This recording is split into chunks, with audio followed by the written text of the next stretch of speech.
Sean O'Malley quit smoking weed, he quit social media, he quit dyeing his hair, and he changed his walkout music only to lose worse in the rematch than he did in the first fight. My name is Angelo. This is We Want Picks, and I'm going to recap the entire UFC 316 fight card from a hotel. But before we talk about the fights, let's talk about the bets. The bets do what the bets do. The big three all hit. I'm up money. Bet Sam's up money, and the big three did the big three things. That is my safety parlay hit. That is 8 of 9 safety parlays. The underdog lock of the week hit, and not only did it hit straight up, Jacob had multiple variations of that bet, and those all hit. And then Bet Sam's slam of the week also hit. The big three do their thing. You can check all of those out now at WeWantPicks.com. Here's your closer look at that safety parlay. I've been bragging lately. When you hit 8 of 9 in a parlay that you put up every single week, you're going to brag a little bit. Last week was plus money. Week before that was plus money. Next week's already up on the board. Great money as well. If you want to check out the safety parlay for UFC Atlanta, you can do so now. Just go to WeWantPicks.com, click Become a Member at the top. It's fucking $10. It's $10. Look what we've been doing. Look at the numbers we've been putting up on the board. Safety parlay, slam of the week, underdog lock of the week. And if you want to check all of that out now, that $10 I mentioned, it's for an entire month. That whole month will get you UFC Atlanta. It'll get UFC Baku, UFC 317, and then the fight night with Derek Lewis right after that. You can also download the app so that as soon as we place bets, you'll have full access to everything instantly on the spot so you can get those odds before they move. WeWantPicks.com for all the things. Let's talk about the actual fights. We opened up the fight card with Marquel Mederos taking on Mark Choinski. Mark Choinski stepped up on short notice. Marquel Mederos looked great. Listen, he looked great. I picked him last week to beat Dvalishvili. And frankly, if this version of Marquel Mederos showed up last week, he would have beaten Dvalishvili. That was going to be a pretty straightforward win. So I'm good with all that. This week, I was a little nervous, right? I was worried that Marquel, who had to pull out last week because he was sick, too sick to cut weight, too sick to eat, too sick to train. He was too sick for any of those things. Then they flew him across the country just to fight a few days later. I was very worried about that. Didn't matter at all. And all this does, though, is shine a spotlight on the fact that Marquel Mederos has pulled this bullshit more than once. He has more than one fight where he was scheduled to fight somebody really tough, pulled out, fought a week later against a much lesser opponent and won. I didn't even realize this was a thing until after he pulled out of this. All the comments on my video were about that. Marquel keeps doing it. Look how many times he's done this. And then here we go. He did it again. But he looked fantastic. The composure was great. That leg kick, unbelievable. Laser pinpoint accuracy. Marquel looked phenomenal offensively. And then Mark Choinski, listen, took a bit of a beating, so we saw the toughness. He kept shooting takedowns and getting to Markel's back. The way he did that was spectacular. We'll see what Choinski looks like in his next fight. What we will not do is fall into the trap where a guy loses in a UFC debut but shows us some skills, so then we just go bet on him in his next fight. I don't know what's next for Mark Choinski. Marquel Mederos, let's give him somebody good, and let's make sure he actually shows up to the fight. Let's do that.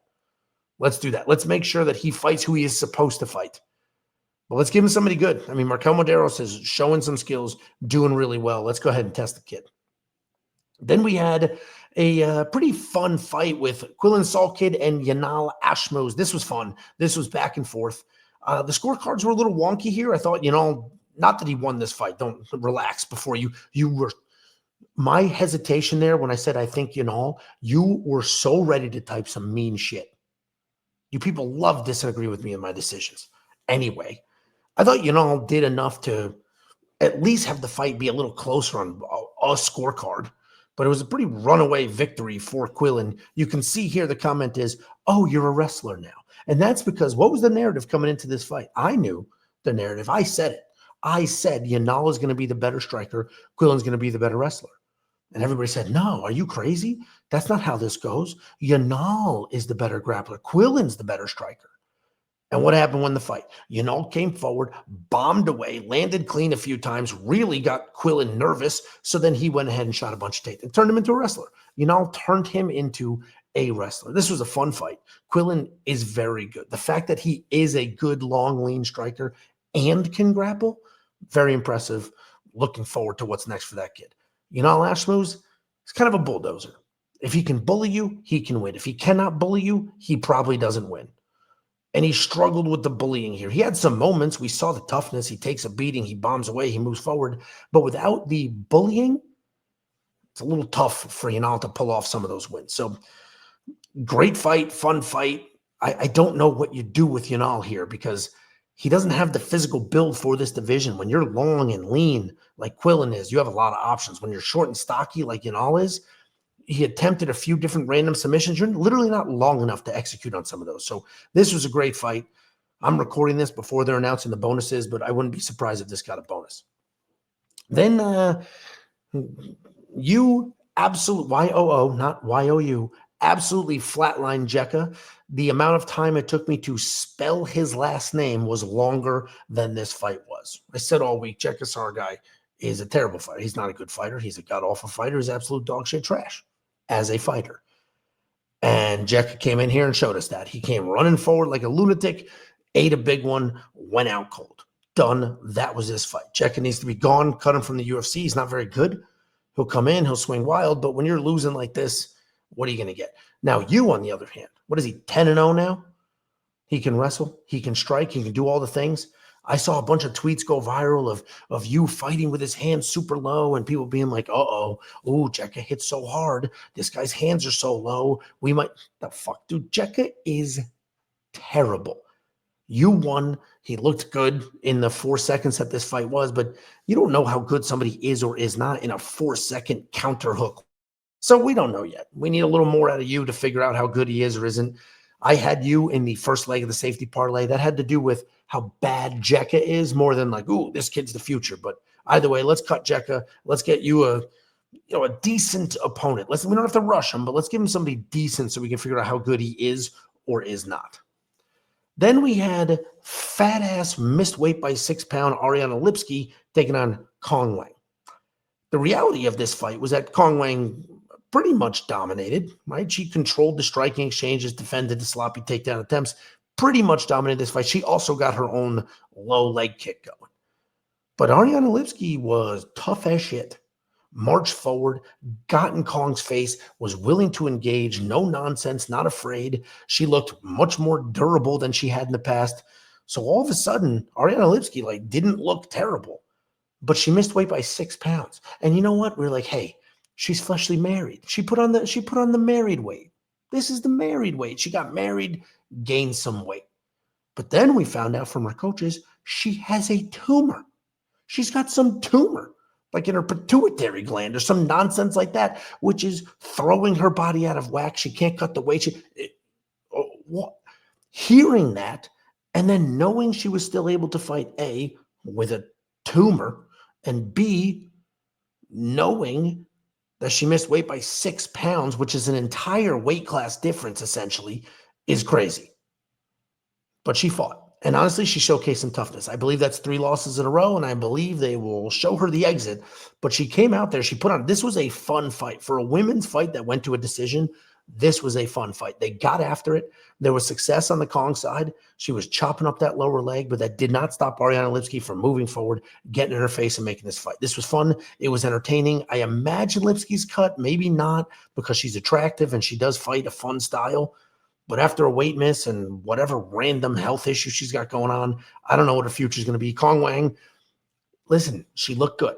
She looked good. She won this fight. She looked good. She was a massive favorite. It all worked itself out. She is a bit hittable, though. She gets hit a decent amount. And when she starts fighting somebody that has anywhere near the power she has, it could be interesting. So Wang looked good. Let's continue to get her some wins. Let's continue to build her up. She's exciting. She's got a personality. She's primarily a striker with some power. That's a unicorn in this division. But, I'm going to be nervous about her for a while until she cleans up some of that striking defense. Little change of scenery here because I'm pretty sure I'm too loud and the neighbors just banged on the wall of this hotel room. So let's go ahead and cruise through this. You see the caption here says, Andreas Gustafsson, retard strength. I didn't say that. He said that. He said it. He said, I am going to go full retard in this fight. And that's exactly what he did. He moved forward. No regard for what came back his way. Wrapped up chaos, dragged him to the ground. Moved forward through bombs, dragged him to the ground. He didn't care about any of that legendary Khaos Williams power. Nothing mattered to Gustafsson. He moved forward, got in his face, grinded out a win, and that's exactly what we had here. He looked pretty good. Was there any special techniques? No, he wasn't super fast. He didn't have a great counter. No beautiful techniques. He just had no problem getting in Khaos's face and making this fight ugly. And that's exactly what he did. He made the fight ugly, and he won the fight because of how ugly it was. So Andreas Gustafsson, very curious to see what they do for him next.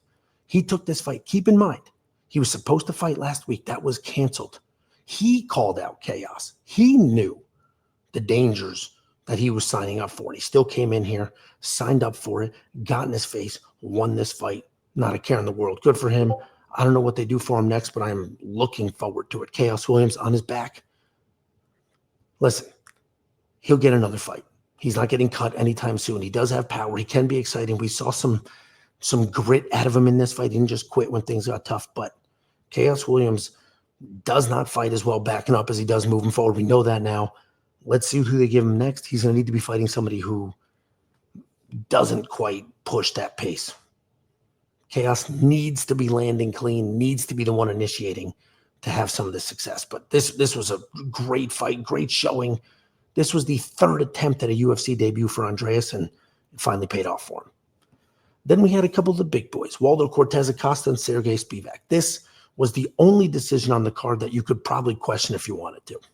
Waldo Cortes was cleaner, faster, more athletic. Everything I said he was going to be. Saragih Spivak's striking wasn't clean, but he was tough, and he was moving forward, pushing the pace. He had a handful of takedowns. One of the judges gave this fight 30-27 for Waldo. This did not feel like a 30-27 for Waldo. It did not feel like that. You want to give him a 29-28 because the first round was close, but Waldo landed clean, and the second round, maybe. But to say that Saragih Spivak won or lost every single round is a crazy scorecard from that judge. That is a crazy scorecard from that judge.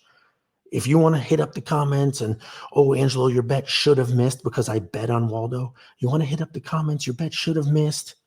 Bad decision. I'm not going to argue. I'm fine with the decision. I thought Waldo did enough. We're in the damage era. Saragih Spivak did no damage. Waldo seemed to be landing clean. He seemed to be the one who was initiating the striking exchanges. He had the volume. Saragih had a couple of takedowns and forward pressure. So I'll take it for Waldo. A little bit of a setback for Saragih, but anytime you get a big heavyweight who can wrestle, they'll be fine. He'll get a bunch of wins. Will he ever be champ? No, of course not. Now, Waldo, we'll see. I don't think he'll ever be champ, obviously, but we're talking about a big, strong, fast, athletic heavyweight that can strike and wrestle. If his cardio was this much better, I wanted more volume out of him. If his cardio was this much better, Waldo Cortes would be in a discussion for a top 5 fighter in the world. Not quite there yet. Let's give him another. I'm trying to think who a good mid-tier heavyweight is. But let's give him a good mid-tier heavyweight to see where Waldo actually is. Because this fight was a little too close to be like, boom, this guy's the guy. But overall, pretty good fight from both of them. Then we had the second leg of the safety parlay. Azamat Murzakanov. That made it 8 of 9 safety parlays. And I'm going to brag for a second. I don't think you know how hard it is to hit 8 out of 9 parlays. These are parlays. Not a single bet. Parlays, 8 out of 9. And Azamat took us to the promised land. I think the total fight time between both of these fights was 3 minutes. And obviously he was a tremendous favorite, so no surprises there. But what is surprising is the fact that this dude is 5'10" at light heavyweight. 5'10". And he moves the way he moves. He lands as clean as he does. He's got power. He has 6 fights in the UFC with 5 knockouts, and he is not a big guy. I tower over him. I'm 6'3". He is 5'10", and he is fast as shit. Hits harder than half this division, and it is wildly impressive. So I'm not surprised here because we knew Brinson Ribeiro had a bit of a quit button. We knew how hard Azamat can hit and what Azamat can do. So Azamat did what he was supposed to do. No surprises there whatsoever, but damn, that speed is so impressive. And he's beaten a lot of really good guys. So let's, you know who we do? Here we go, guys. I got to figure it out. Give him Dominic Reyes. Let's give him Dominic Reyes is having that resurgence, right? Building his career back. Let's give him Dominic Reyes. Now, that is a humongous guy for the weight class, a smaller guy for the weight class who's fast and clean and hits hard. Give him Dominic Reyes, and let's see what we go from there. Brenson Ribeiro, I don't care what you do with that guy. Then we had the featured prelim of the evening. Josh Van beat Bruno Silva. Josh Van looked like a minus 750. He was minus 750. He looked like it. There were moments where Bruno Silva had a tiny bit of success. But yeah, I mean, for the most part, Josh Van was younger, faster, cleaner. That's it. That's literally it. Younger, faster, cleaner. The closest Bruno got is at one point, I believe, he took Josh Van, got down to his back. Shot another takedown a little later, wasn't quite as successful. That's it. Outside of that, Bruno just moved forward, bombed away, took a little bit of a beating, but continued to try to make this fight happen, which is what he does. He fights like a man. His body doesn't always allow him to, but he fights like a man. My only annoyance here is the bet that I had was Bruno Silva inside the distance, decision, no action. Basically what that meant was if Bruno Silva somehow finished Josh Van, we would get paid at plus 250. But if he loses a decision, we get a full refund. We were 1 minute away from getting a full refund. 1 minute away from a full refund. And the logic there was Bruno Silva is incredibly tough, so he will take a beating, and he's incredibly dangerous. So there is a possibility for upside. Plus, Josh Van wasn't finishing anybody, but he shows up here and got the finish. And that's really a testament to Josh Van. At 24 years old, his improvements are wild. His improvements are dramatic. And we saw it here. So good for Josh Van. 1 minute away from at least getting a refund, but it's fine. We ended up on the night anyway. And this fight was a pretty exciting fight. Then we had a very motivated Kevin Holland taking on Vicente Luque. And I say motivated because the critique on Kevin Holland is always the fact that you don't know what you're going to get. You don't know if he's going to show up and fight or if he's going to show up and have a conversation. You don't know if he's training. You don't know what you're going to get with Kevin Holland. But right before the fight, they were talking about the fact that he drives 5 hours to Houston every week. 5 hours down, trains all week, 5 hours back. And as soon as they said that, I'm like, oh shit, Kevin's going to look good. Because he has the physical attributes and he has the skills. He's long, he's lean, he's fast, he's accurate. We know he's got good striking. We know he has good jiu-jitsu. It's the in-between that always sucked. The takedown defense always sucked. He never made those adjustments. But if he's driving 5 hours to train, that means he cares. I don't know what he's training. I don't know who he's training with, but that means he cares and he's dedicated and he's trying. And somebody as talented as him, putting in the time and the effort, it showed.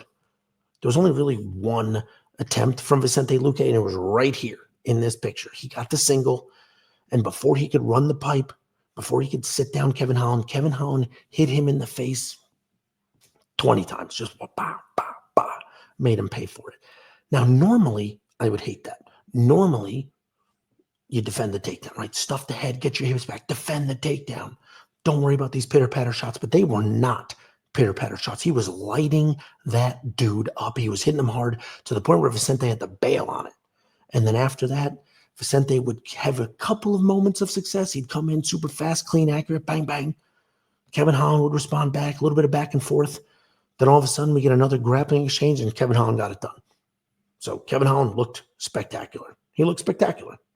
He looked absolutely spectacular. I fundamentally don't like that he was punching his way out of the takedown, but it worked for him, and it got Vicente nervous. So Kevin Holland, all of a sudden, 2-fight win streak for a dude that's pretty inconsistent, looked very good. I don't know what we do with him next. He officially has a ranking now. Vicente Luque was 14. Now Kevin Holland is 14. He's officially a ranked UFC fighter, so he has to work his way up. We'll have to look at the division, see what they can do for him next. 170 is a very, very crowded weight class right now. So Vicente Luque, I don't know what he's going to end up doing at this point in his career, but Kevin Holland, the sky's the limit at this point. Then we had the most bizarre, frustrating fight of this card. Mario Batista beats Patchy Mix. And you know what? That's not the crazy part. Mario Batista is a very, very good fighter. Him beating Patchy Mix isn't shocking. It's not crazy.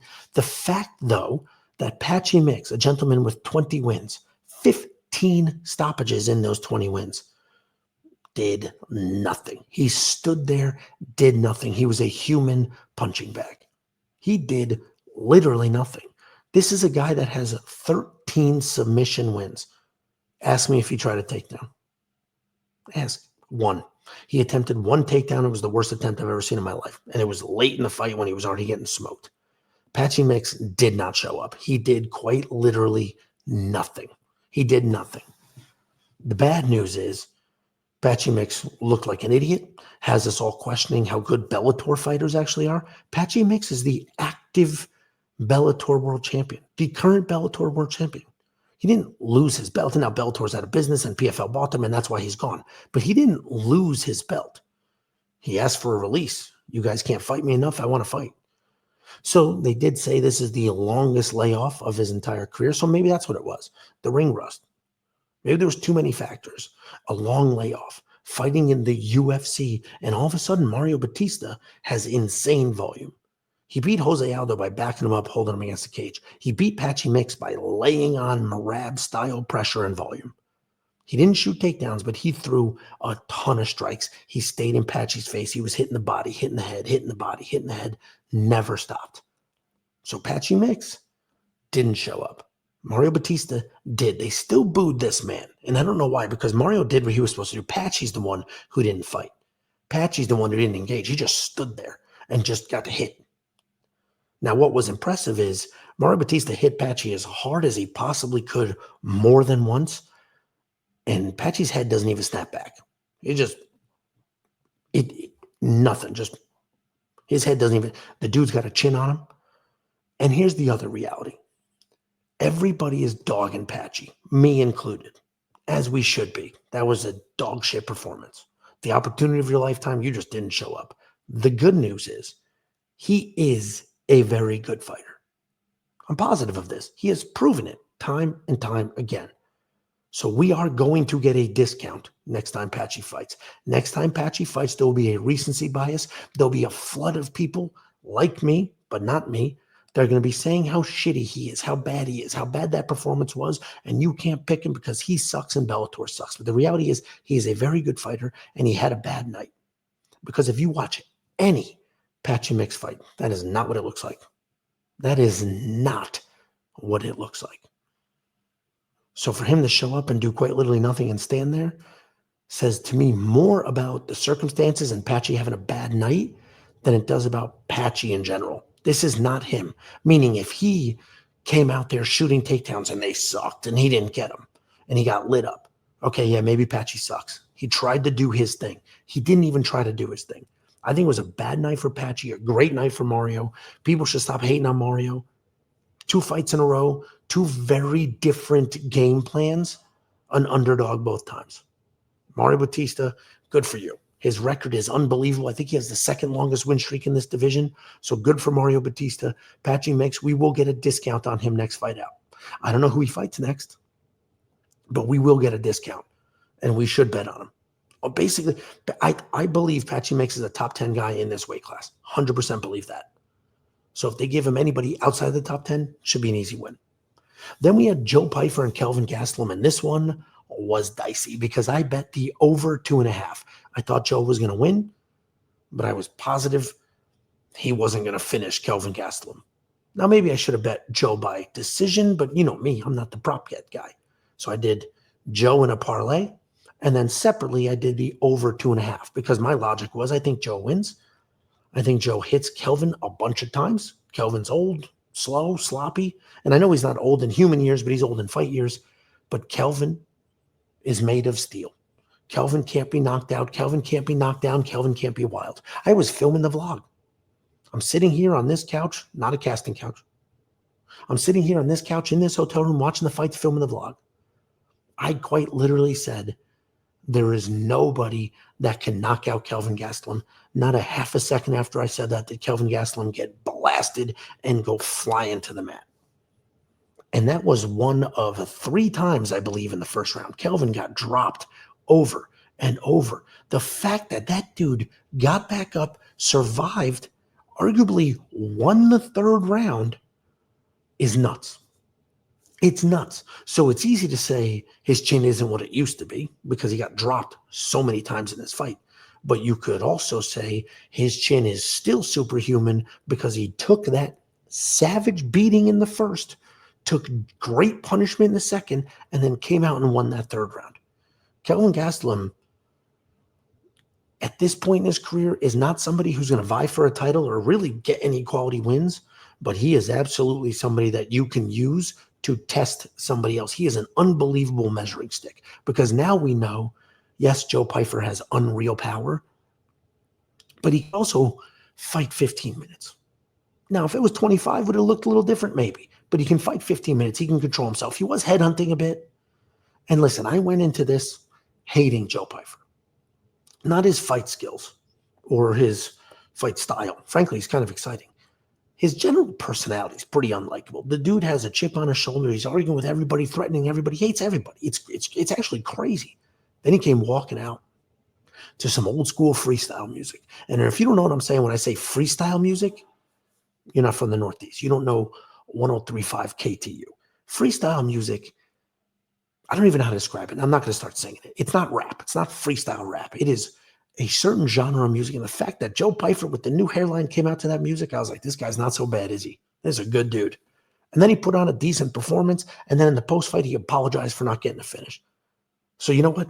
I got a little more respect for Joe Pyfer. And like I said, I always respected his fight skills. It's just his general unlikableness that was problematic for me. But Joe put on a show. Kelvin Gastelum took an absolute horrendous beating and is not only here to talk about it, he won the third round in that fight. So Kelvin will be here. Kelvin's not going to get cut by the UFC anytime soon. He'll always do just enough to stay around. They're going to continue to use him to get fights exactly like this. Whoever they're trying to build up at this weight class, they'll throw him at Kelvin to see how good that guy is or how good Kelvin, they're just going to continue to do that. Joe Pyfer, he's not quite ready for a 5-round fight.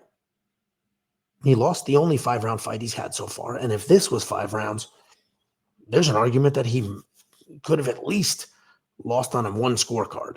So I don't know if Joe's ready for a fight night main event, but he's definitely good. And I'm curious to see what they do for him next. Then we had the co-main event evening. This went exactly as I expected it to.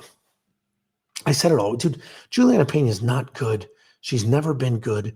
She's not good at throwing punches. She's not good at shooting takedowns. She's not good at getting submissions. She's not good at fighting. She's not good. She's just tough. And you know what? That worked with the last generation of fighters. When women are just figuring it out as they go. That doesn't work against an Olympian. And not a regular Olympian, a 2-time Olympic gold medalist, the most accomplished judo practitioner in American history, man or woman. Being tough isn't enough. This fight went exactly as I expected, except I thought maybe it would go a little longer because I thought Kayla would put a beating on Julianna. But I thought Julianna would be able to survive a little longer because Julianna is so tough. And we've seen her take all-time beatings in the past. But that Americana was, it was going to rip her shoulder off. So Julianna Pena, also very unlikable, kind of had the karma coming for him. I don't think she won her last fight. Then she just is unbelievably unbearable on the microphone, and this didn't go her way. Literally a 2-time Olympian. She is Triple C, UFC champion, Olympic gold medalist, Olympic gold medalist. The other Triple C, Henry Cejudo, the only other Olympic gold medalist of all time to win a UFC championship. He was a 1-time Olympic gold medalist, 2-time UFC champion. So still Triple C, just reversed the accolades. They talked about Kayla Harrison versus Amanda Nunes next. That seems to be booked. Here's the reality of that fight. Prime Amanda Nunes beats Kayla Harrison. She hits hard. She's too fast. She's too big. She's not going to get dragged to the ground the same way that Julianna did. This version, 2 kids later, multiple years away, this version, I don't know if she beats Kayla. You don't just leave the sport for 2 years, have a couple of children. She didn't physically have the kids, but you don't just leave for 2 years, have a couple of children, and come back the same person you were. You lose everything. And she's not an American top team, so she doesn't have high-level coaching. She built her own little camp for when she actually fights. So she's not in some little fake training camp. And the 2 of them did train together for years. Didn't matter. It's a long time ago. Amanda Nunes hasn't fought in, 2 years now at this point? Year and a half, 2 years she hasn't fought in? I think it's 2 years she hasn't fought in. And on top of that, she had left American Top Team before that. So these two haven't trained together in 3-4 years. So very different environment. I think Kayla can beat Amanda Nunes. That's a great fight. Sucks for Kayla that you don't even get to defend your belt. It's just like, here you go, the greatest of all time. But for us as fans, it's really the only fight in this division anybody will care about at this point. So I'm looking forward to it. Julianna Pena, let's give her 39 more losses so we can be done with that nightmare. And then we had the main event of the evening. I mentioned Merab beat Sean O'Malley worse than the first time, and I said that was going to happen. I was 100% sure that was going to happen. I was positive. The parlay I made here was Merab and Kayla. I was positive they both were going to win. And they were huge favorites, so no real surprise. But for some reason, the Sean O'Malley people were out in droves, commenting on almost every video. Sean O'Malley, the hip injury was a thing. The hip injury is why he lost the first. Okay, he had no hip injury this fight. He was, in his own words, the healthiest he's ever been. He didn't smoke any weed. He took care of his body. He did all these things, and he got smoked. He got smoked. He lost every single round and got finished. He got smoked. The tiny bit of success he had is he defended a few takedowns, landed one big right hand. Right hand did nothing, or maybe it was a left. Did nothing. Merab just ate it. And the takedowns he defended, who cares? Merab's takedown accuracy is 30-something%. He's a volume guy, not an accuracy guy. This was an absolute beating. And now the problem for Sean O'Malley is, who can he beat at this point? Who can he beat? I don't know. I don't know who he can beat. Because you're the former world champion. He just lost twice in a row. Are they going to give him Umar? That's a problem. He's not beating Umar. They're not going to give him Corey. Corey's going to fight for the belt next. Who are they going to give him? Run back the Petr Yan fight? Maybe. Figgy? Give him Figgy. Figgy's on a skid. Give him Figgy. But Figgy's knee exploded into 19 different places. So I don't know what you do with Sean O'Malley next. He'll probably take a year or more off. His gloves were off in that post-fight. I thought he was going to retire on the spot, but he didn't retire. He just thanked all the fans for being there. So classy on his part. My thing going into this, when he said he stopped smoking weed and he got rid of social media, when he didn't dye his hair, and then when he walked out and it wasn't when you are who you say you, when he came out to a brand new, like Proud to Be an American song, which was literally designed just to get the crowd to boo at Merab. When I saw that in his training camp, he was doing walkouts and full whatever. When I saw all of that, I was like, this dude's fucked. He is doing too much. You're doing too much, dude. You became the bantamweight champion of the world being you. And then you literally removed every piece of you that you could. So you're no longer you. I don't smoke weed. I don't partake. But he did. A lot. Maybe it was too much. I don't know. But for all we know, that's what calms him down at night. That's what clears his mind of all the stresses of fighting in this career. So he can be normal and function and not constantly be wound up. I don't know. Maybe the dyeing of the hair was just something that made him feel good every year in wrestling. We would dye our hair. We would dye it bleach blonde for the postseason. And as soon as your hair was that color, you looked in the mirror, you're like, it's time. It's postseason. It's time. I'm going to win myself a state championship. So maybe not dyeing the hair affected him.